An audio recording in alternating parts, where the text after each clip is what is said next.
Hello and welcome to the Lewis and Clark State Historic Site. My name is Ben and I work here as a site interpreter. Today I want to dive into the early life of York. Now a very quick overview of York. He is the valet to Captain Clark on the Lewis and Clark expedition.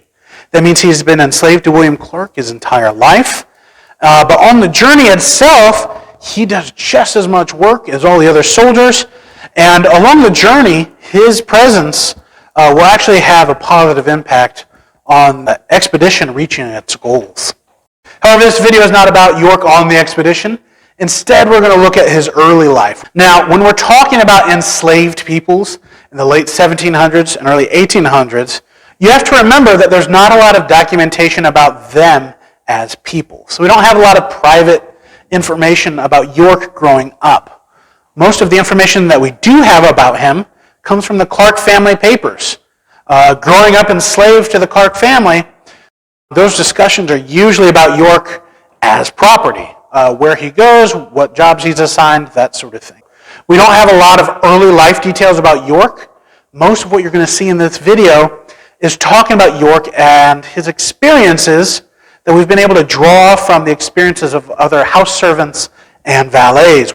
And so a lot of our personal details on York very early on are tough to find. One of the important ones that we do know is that York's father is Old York. This is pretty common naming tradition amongst enslaved peoples in the late 1700s and early 1800s. We can also say with certainty that at some point before the expedition, York has a wife. We don't have a lot of information about her, unfortunately. She's probably enslaved in a plantation nearby York in Louisville when the Clarks are living there. And it looks like York probably didn't get to see her all the time. He probably loved her very much, but given that they weren't, either of them, really in charge of their own schedules, it was only that they were able to see each other whenever both of them were in the Louisville area. So those are some of the things that we know about York for sure. York probably is about the same age as Captain Clark.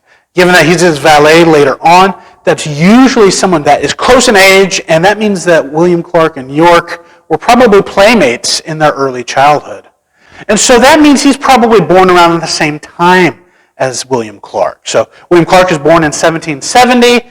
Often valets were a few years younger, so we can probably put York's year of birth around that 1770 mark. That means that York, growing up alongside Clark, is going to make the move with the Clark family as they're moving west into Kentucky. That's going to put some responsibilities on him.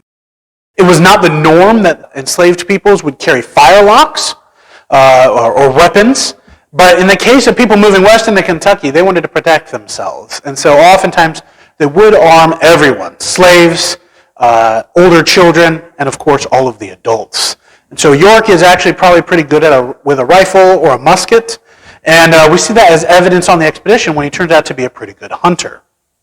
York also, in traveling west with the Clark family, has probably developed some skills in throwing up some early buildings. As a family moves west, they want to establish their home. They're going to start with some basic structures, and everyone's going to pitch in on that, enslaved and free and hired alike. York, when he's here at Camp River du Bois in 1803, is actually one of the people who's put to the whipsaw making planks from logs in the construction of the camp. And so those are probably skills he picked up moving with the Clark family into Kentucky. His main job is as a valet or a body servant. This is a type of house servant who's basically going to be by their master's side continually. They probably sleep in the room or just outside of the room in the hall of, in this case, William Clark, and they are always on call. Now, as a valet, York's main jobs will be to prepare Captain Clark's clothes, take care of him when he's sick. In the case of preparing in the morning, he'll make sure both his clothes are in order, but also that Captain Clark is in order. And so he's probably the one doing the shaving of Captain Clark as well. Valets are usually, because of their position and always interacting with their enslaver, they often have a relationship where they're pretty trusted. So York is often probably the one delivering messages for Clark, carrying money for him when he needs to go into town to buy stuff. And in a lot of the case of William Clark, he does a lot of journeying between the time that he retires the first time from the Army up until the point that he joins the Lewis and Clark expedition. He's doing a lot of traveling. And one of the most important jobs of valet is to be a travel companion. Help make the journey easier. If you're not making your own bed or washing your own clothes on a tough journey, that does make it easier. But also to help protect the person traveling. York and Clark together are a lot less likely to be attacked by robbers on their trip if they're traveling together. This relationship between valet and owner is unique because you are very close, but your status is so different. One is the enslaver, one is the enslaved. And so they probably had a form of friendship or understanding between each other, but it's really hard to call it a true friendship given that gap between them. Being close to the owner within the house as a house servant has its perks. You're kind of considered the upper class amongst the different slave groups. You're given a lot more privileges than, say, people working out in the fields. You're probably dressed better because you are around the family, and you are also going to have better sleeping arrangements. You might be sleeping on the floor in the hall, but it's usually in the nicest home, so better heating in the winter. This proximity, though, does have its downsides as well.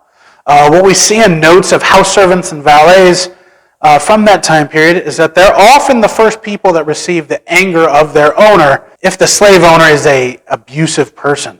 They're the first ones in view.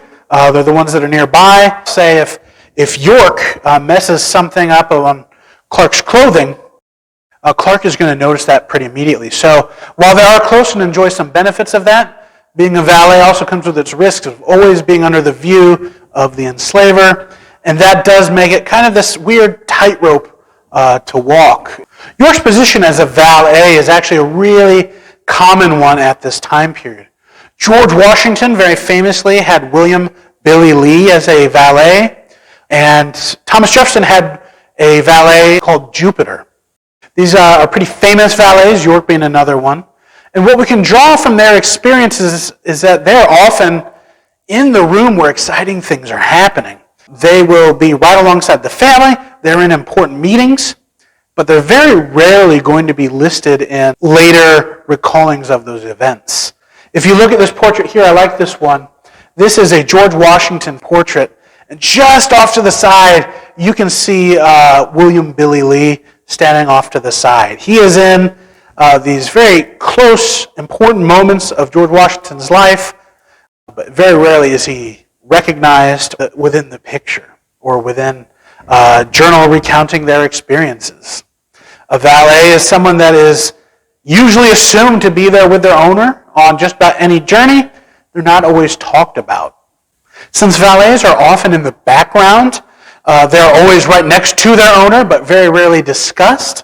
We think that York probably traveled pretty extensively with Captain Clark and just often doesn't make it into Clark's journals and notes. This means that he was very close to William Clark, but in a way that's really hard for us to understand over 200 years later.